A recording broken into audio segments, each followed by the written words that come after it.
Welcome to Constellations, the podcast from Kratos, where industry leaders share their thoughts and experience on the future of space business, policy, and opportunity.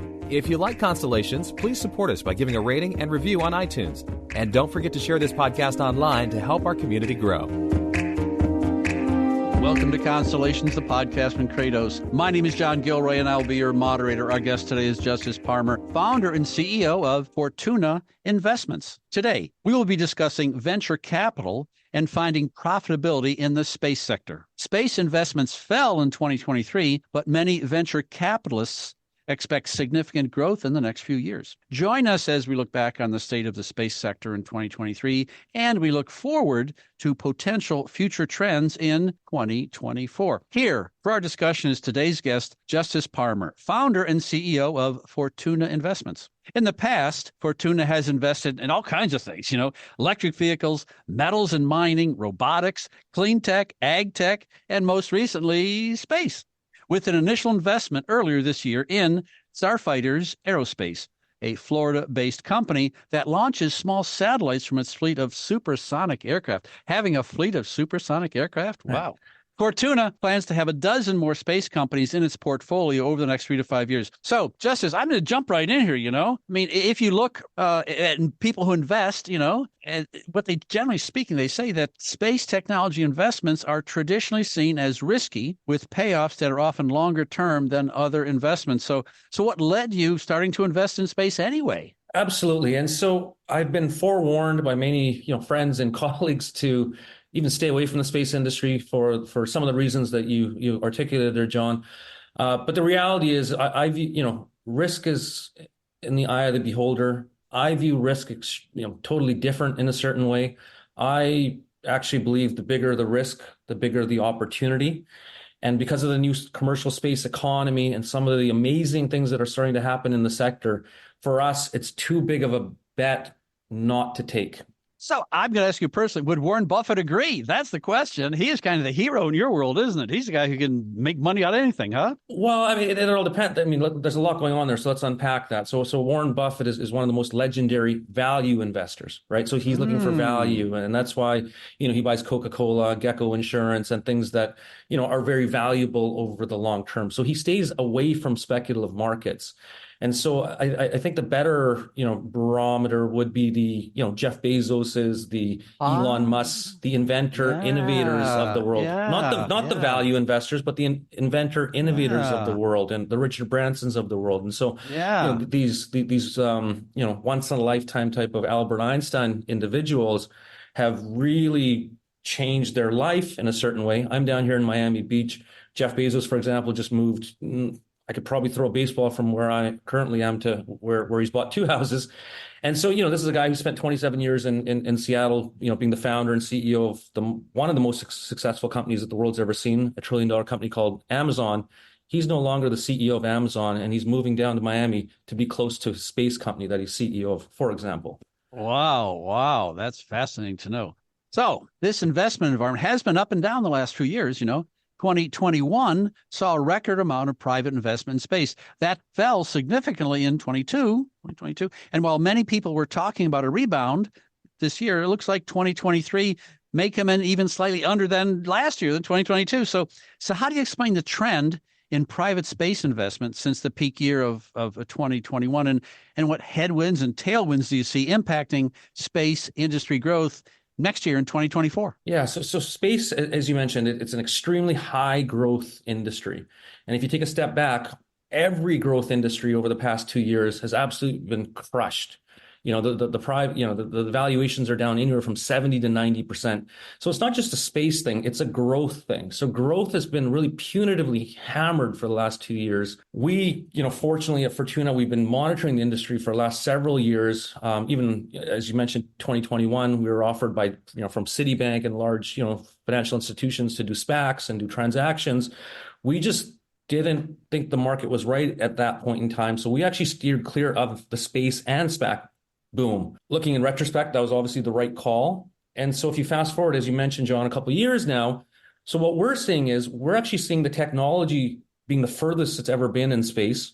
and the space economy. And we've seen the valuations being some of the lowest. So for us, having a lot of dry power and avoiding some of the mess, we actually think it's the most opportune time in a lifetime to jump into the space business with our money, our mind, and our capital. Wow. What a good perspective. Let's talk about perspective here, So looking back on 2023, what would you say was the single biggest development in the space sector in 2023? Oh, 2023 had a lot of stuff going on, John. The biggest development is unequivocally Elon Musk and the progress that SpaceX was able to make and show. The early projections were, the company was going to do a few, $1 billion in revenue, which is a tremendous, think about it. It's almost so big of a number, a couple billion. It's hard to kind of fathom. But the projections were he was going to be in that kind of range. It looks like he's going to finish the year close to $10 billion in revenue. To give you context or perspective, a company like Walgreens, which is on every corner, who sells diapers and cucumbers, they're doing less revenue than SpaceX is doing. And the revenue that SpaceX is doing, one would argue, is a lot more complex and more valuable than, selling broccoli in a certain way. And so that's how the numbers are shaking out. Elon's done a couple fundraises this round, and these are just tender offers. They're not fundraisers into treasury where the company needs the capital. It's just some of the existing early engineers and folks in the company are looking for some liquidity on their shares. So the round they did in the summertime was $150 billion valuation. They're doing one in the next handful of weeks. It's going to come in probably around $175 billion, give or take. And so if you take a step back, this space company that was, a peripheral space company only a handful of years, it's now the second most valuable private company in the entire planet. And so to me, that's extremely interesting. And it's a huge development, not only for SpaceX and what they've been able to do and achieve, but the greater ecosystem as a whole in terms of what is potentially possible in the industry. Your company name Fortuna harks back to classical civilization. And here we have a month's January coming up, and the name harks back to Janus, the god that looked forward and backwards. So we just look backward. Now, Janus, we look forward. Here, 2024. So what's the number one thing you're watching in the space sector in 2024? So what we're looking for in 2024, I mean, there's going to be a lot of things, right? But the one, I guess, company I would keep an eye on, it's a private company, so you can't invest in it, but it's going to be one to really keep your eyes on. And I think it's going to be a transformative year for Blue Origin. And I only say that because SpaceX is going to be a tremendous success. It already is. The question is how much of a clip can it continue to keep growing on? So that's let's see what that looks like. But the other kind of horse in this on the top side of the space market is Blue Origin. So they've had reasonable success. They've had great success compared to most of the other peers, the Relativities, the Fireflies. I mean, all these other early stage space companies. They're way ahead of those companies in terms of their launch game, their profile, their revenue. But I think it's something a little bit bigger. And so what we're looking for in this coming year is, again, so Jeff Bezos has left after 27 years in Seattle. The only reason is his family and to be close to his space company. In listening to Jeff speak, he unlike Elon, who says he can do many different things at once, and clearly his track record and his portfolio companies has proved that, Jeff says, I can only do one thing at once really, really good and strong.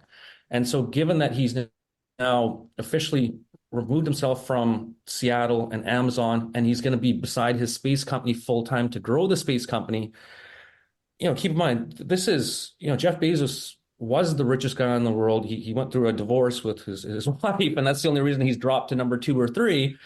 But this is a guy who knows how to build a company. And so he's going to spend all of his time building the space company now. He's handpicked a new CEO in the last few months from Amazon.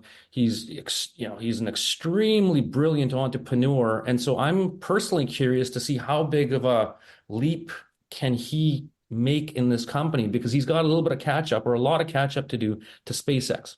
Yeah. Well, Justus, from your perspective as an investor, what space technologies, not companies, but technologies now, what space technologies do you see as most exciting or most promising?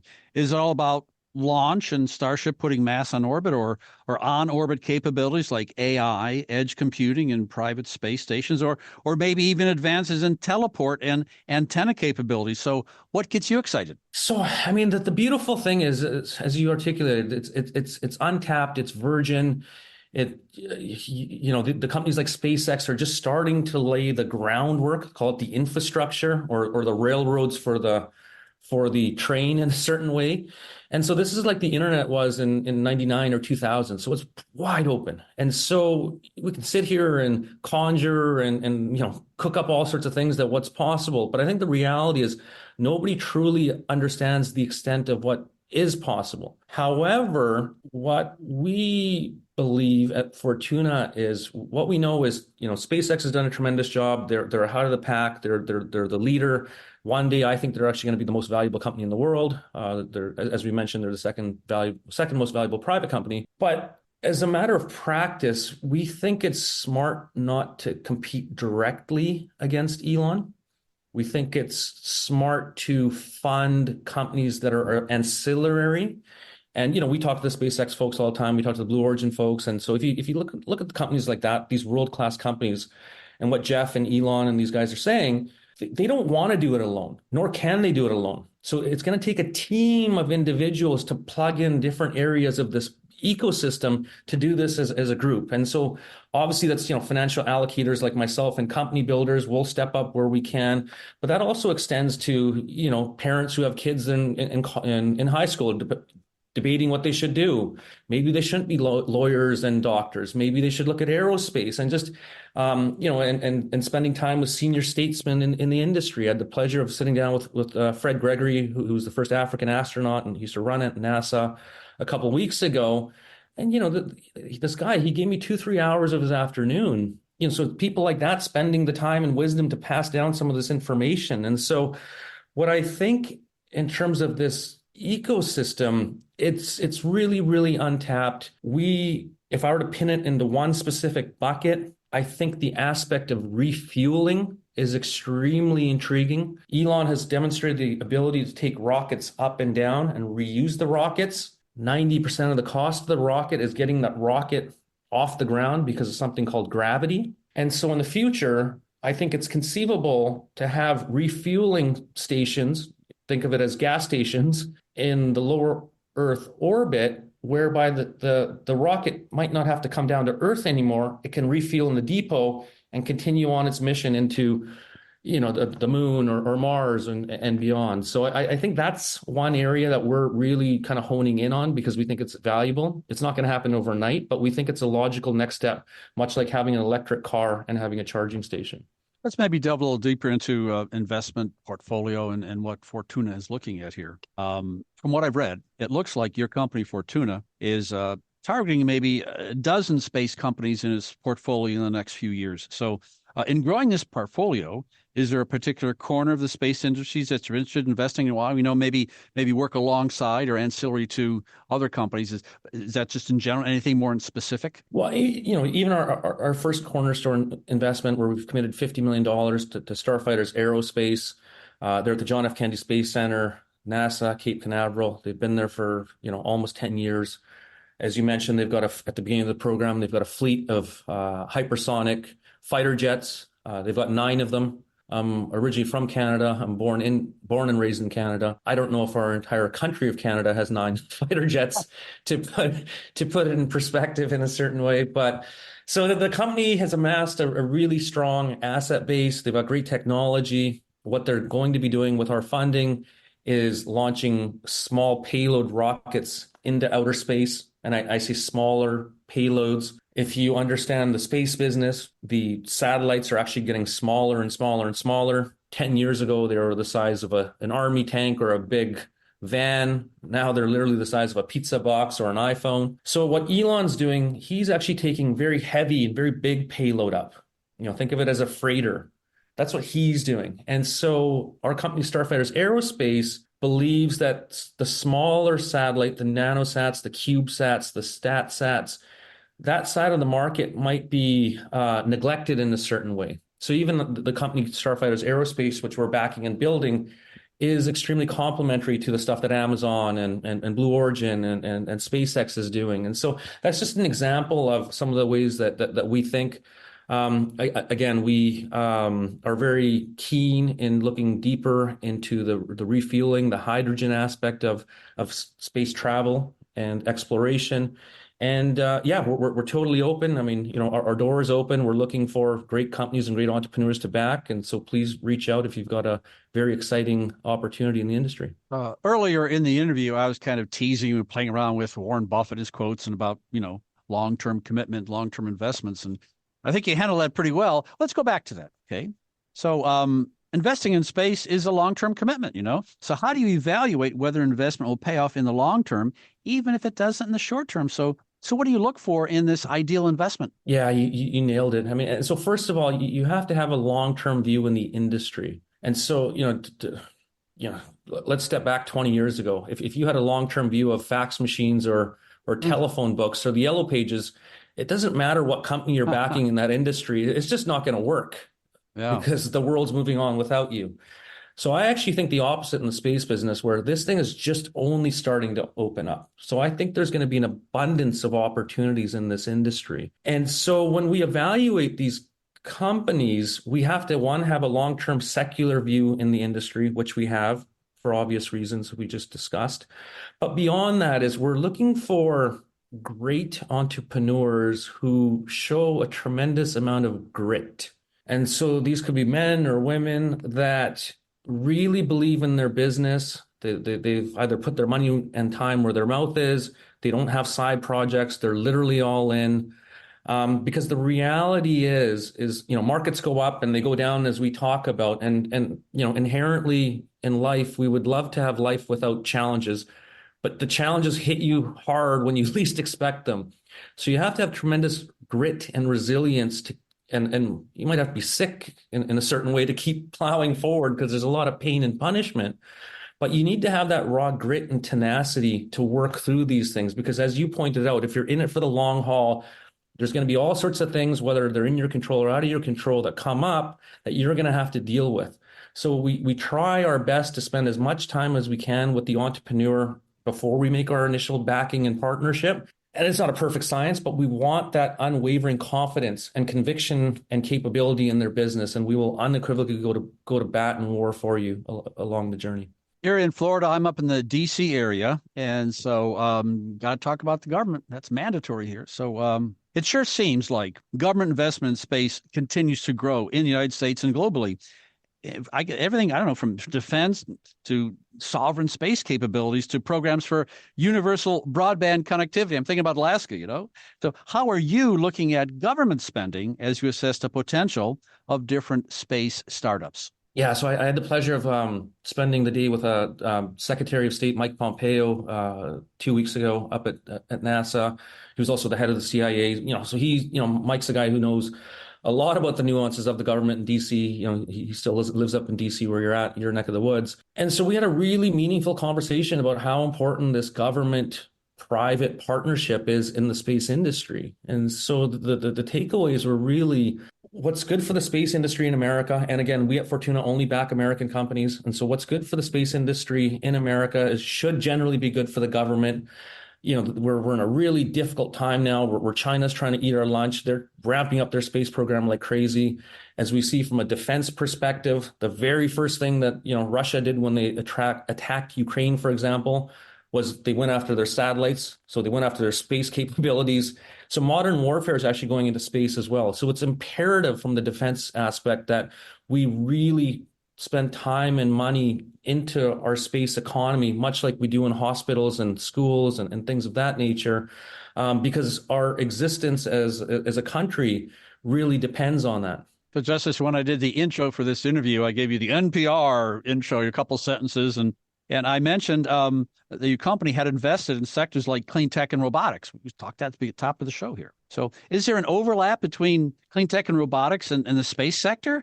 Is there something that's interesting or maybe worth investing in? Yeah. So, I mean, we're still so early in some of these technologies. So it is really tough to say. But, we at Fortuna, we're big proponents of mining, clean technologies. We believe in wind, solar, critical metals such as lithium, battery technologies. And so inevitably at some point in time, we're going to have the capabilities to, one, mine the moon, mine different asteroids that are extremely valuable assets. So that's going to come. I think it's going to be 5 to 15 years away. We're still a really long, time away from that. And another interesting aspect or application that will happen, it's 10 years away maybe, but right now there's a big push for solar energy in America and on the planet. There is a future where these solar panels are going to be hosted above the Earth's atmosphere. So if you close your eyes and you think about it, the sun's rays are not going to have to go through the atmosphere and get diluted. So we end up getting a diluted product down here, but we'll have pure, strong energy in the atmosphere that'll be 1,000 to 10,000 times more powerful that can potentially fuel the planet. Everyone's talking AI. You go into fast food, they're talking about AI. AI is everywhere. So I got to talk about AI in this world too. So what are your thoughts about artificial intelligence for the space industry? Is this one of the promising sectors we're looking at for 2024? It's a promising area. I wouldn't say for 2024. It's too quick. If you really understand the AI industry, which we do, we're investors of OpenAI, for example, in terms of a company. AI is going to take a really, really long time to develop. And when it develops, it's really going to be powerful. It's certainly not going to happen in 2024. If you look at these big companies, the Microsofts and all these people, they're not even really developing the technologies. They're just hiring engineers and people that can actually make this stuff. So we're really in the infancy stage of AI. It's going to take years to really build out. They're building the infrastructure. It's going to take years to do that. But inherently, there's going to be tremendous value in the space industry. Because if you really understand AI, it's about compute and computing power. And so a lot of the stuff that we're doing in space are very tricky algorithms that are, human and computer generated, and having a stronger source to figure these things out as a tool are inherently going to be valuable in the industry. Well, Justus, go back to your company name again. Fortune favors the bold. You're a bold guy, and bold people, guess what? They make mistakes. I mean, it just happens. It's going to happen statistically, And so let's talk about these few mistakes that you made along the way. So what are, maybe what's a mistake you've made, or maybe a regret even, if you look back on your VC career? And are you taking any lessons forward from a possible mistake in the past? Well, John, this is only a half-hour show. If I were to start going through all my mistakes, I would be here a lot longer than that. So, that said, look, I mean, I think there's something there just, about the mistakes in the sense that I've made probably more mistakes than most or any. I've done so many stupid, foolish things. I could go on and on and on about them. When I was younger in my life, in my career, I really used to get hung up on them. If something didn't work or I made a misstep or, something got screwed up. As I've grown up and as I've learned and I've had tons, 20 years of experience in this industry, you want to make mistakes. You want to be a little bit foolish. You want to push the boundaries. Legally and like with good ethics and morals and things like that, but you want to push the envelope. You want to try and go into the unknown. You want to swing the bat. You want to miss, actually. If you look at the greatest home run hitters of all time, their batting percentages are 300. The best slugging percentages, on base percentages is only 400 points out of 1,000, right? So when you start to think about that, and let's just say the Michael Jordans and Kobe Bryants, they've missed way more game-winning shots than they've made. And so my encouragement to young entrepreneurs or anybody listening is, you don't be so hard on yourself for failure. Embrace failure, dust yourself off, get yourself up, and go at it again and go at it again. And at some point in time, it'll really open up for you. This is a crazy business to make predictions about, but I'm going to ask you to make a prediction anyway. Some people will look and go, well, geez, Justus, you don't understand. There's space debris out there. There's a potential conflict in space. There's situational awareness. Bad things could happen. Let's just keep it down here. Stick with our buddy Warren Buffett in the Midwest. And so I guess it sure sounds you're optimistic about the future space sector, aren't you? I am exceptionally optimistic about the space industry. So much so where, nobody's paying me to be here to, have these discussions. We're spending my time, my firm's time. We're almost 30 folks. I've got research analysts on staff. I've got all sorts of great, more intelligent folks than even myself on staff. We've directionally changed the genesis of my firm from going from battery technologies and different areas to outer space. So we're all in. We're putting our money where our mouth is. I have no assurance, no guarantee that any of this is going to work. But sometimes in life, opportunities come along. And sometimes it's only a few opportunities in your entire lifetime. And when they come along, you have to be smart enough to realize that it is a huge opportunity. There's no guarantee. There's no insurance. But when you get that pitch, you have to swing the bat because the opportunities really outweigh the risks. Wow, this has been just a fascinating discussion. I think, Justus, what you've done is you've given our listeners a real thoughtful analysis of investing in space in the future. So I think they're really going to appreciate it.